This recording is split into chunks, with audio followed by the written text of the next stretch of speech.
চলুন একটি নতুন রেসিপি বলবো না, পুরনোই রেসিপি, কিন্তু অন্যরকমভাবে একটু রান্না করব, সেটাই আপনাদের সাথে শেয়ার করছি। চলুন তাহলে দেখাই কিভাবে কি করছি। ফার্স্ট কড়াইয়ে আমি একটু তেল নিয়ে নিলাম অল্প করে, আর যে জিনিসটা দেব সেটা দিয়েই রান্না।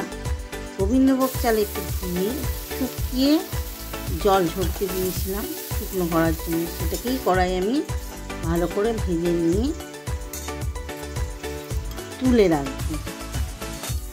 মোটামুটি আমার ভাজাটা হয়ে গেল, এটাকে আলাদা করে রাখছি। আবার আমি কড়াইতে তেল দিলাম। তেল দিয়ে যতটা তেল লাগবে ততটাই তেল দেবেন। রান্নাতে তেলের কিপটামোটা করলে রান্নার টেস্ট হয় না। দিয়ে আমি জিরে তেজপাতা ফোড়ন দিলাম। শুকনো লঙ্কাও দিতে পারেন, আমি আর শুকনো লঙ্কা দিইনি। ডুমো ডুমো করে আলু কেটেছিলাম, সেই আলুগুলো আমি তেলে ছেড়ে দিই। দিয়ে সুন্দর করে ওই ফোড়নেই আমি আলুগুলো ভেজে নেব। আমি শুকনো লঙ্কার পরিবর্তে আমি কাঁচা লঙ্কা দিলাম, কারণ এই তরকারিটা বেশি ঝাল হবে না, তাই আমি কাঁচা লঙ্কাই দিলাম। আর একটু আদা বাটা দিয়ে দিলাম। যেমন তরকারির পরিমাণ সেই বুঝে মশলাটা দিতে হবে। আমার যেটুখানি তরকারি সেই বুঝে আমি মশলা দিচ্ছি। আর একটা গোটা টমেটো কুচি করে দিয়ে দিলাম। দিয়ে এবার এটাকে ভালো করে কষিয়ে নিচ্ছি, দেখতেই পাচ্ছেন। এবার একে একে আমি মশলা দিয়ে দিচ্ছি, যেমন নুন, হলুদ, জিরের গুঁড়ো, ধনে গুঁড়ো আর কাশ্মীরি লঙ্কার গুঁড়ো রং হওয়ার জন্য। আপনারা চাইলে এমনি লঙ্কার গুঁড়োও দিতে পারেন ঝাল করার জন্য। আমি ঝাল করবো না বলেই আমি আর বেশি লঙ্কা দিলাম না। দিয়ে আবার ভালো করে একটু কষিয়ে নিলাম।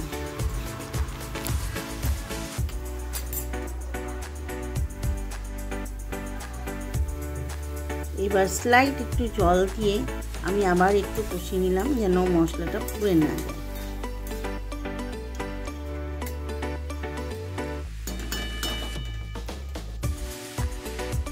দিয়ে আমি ঢাকা দিয়ে এবার একটুখানি অল্প সিমে আছে আমি এটাকে একটু রান্না করলাম, যেন একটু মশলাটার কাঁচা গন্ধ চলে যায় আর আলুটাও একটু সিদ্ধ হয়। এরপরে আমি ঢাকনা খুলে গোবিন্দভোগ যে চালটা ভিজিয়ে রেখেছিলাম সেটা আমি দিয়ে দিলাম। দিয়ে আবার সুন্দর করে কষিয়ে নিলাম। ঠিক এইভাবেই আমি যেভাবে করেছি আমি সবটাই সেইভাবে দেখাচ্ছি।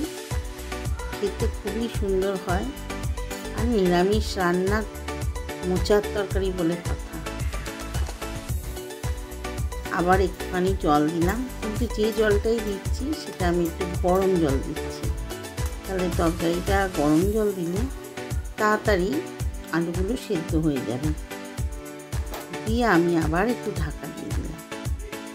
ঢাকা দিয়ে দিয়েই করবেন রান্নাটা, খুলে খুলে দেখে তারপর দেখবেন তেল তেল হয়ে গেছে, মানে বেরিয়েছে, মশলাটার গন্ধটাও কাছে চলে গেছে। মোচাটা আমি সেদ্ধ করে আলাদা করে জল ঝরিয়ে রেখেছিলাম। এইবার আমি মোচাটাকেও দিয়ে দিয়ে এর সাথে কষিয়ে নিচ্ছি ভালো করে।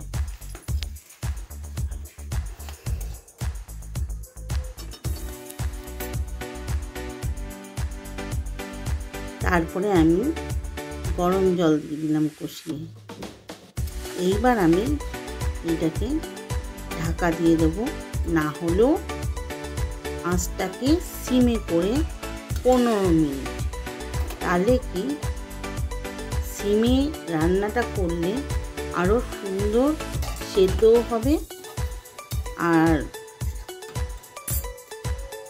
শুকনো শুকনো হয়ে যাবে তাড়াতাড়ি, আর বেশি জলও লাগবে না। আর আমি গরম জলই দিয়েছি এর মধ্যে। মোটামুটি হয়ে এসছে। আর একটু মশলার মধ্যে একটু চিনি দেবো, আমরা যেমন মিষ্টি খাই, আপনারা যদি মিষ্টি খান মিষ্টি দেবেন, না হলে দিতে হবে না।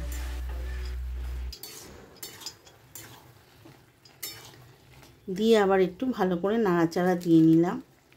দিয়ে এইবার আমি গরম মশলা আর ঘি দিচ্ছি। এটাই তো নিরামিষ রান্নার আসল টেস্ট। মোটামুটি আমার রান্না কমপ্লিট হয়ে গেছে। একটু শুকিয়ে নেব। রান্নাটা শুকনো শুকনো খেতে ভালো লাগে। আর চালটাও সেদ্ধ হয়ে গেছে। দেখুন একটা মাখো মাখো হয়ে গেছে চালটা সেদ্ধ হয়ে। মোটামুটি আমার রান্না কমপ্লিট। খেতে অসাধারণ লাগছে। আপনারা যদি এইভাবে করতে পারেন মোচার তরকারিটা খেতে সত্যিই ভালো লাগবে। আমার ভিডিওটা দেখার জন্য অসংখ্য ধন্যবাদ আপনাদেরকে। যদি ভালো লাগে একটু লাইক কমেন্ট করবেন।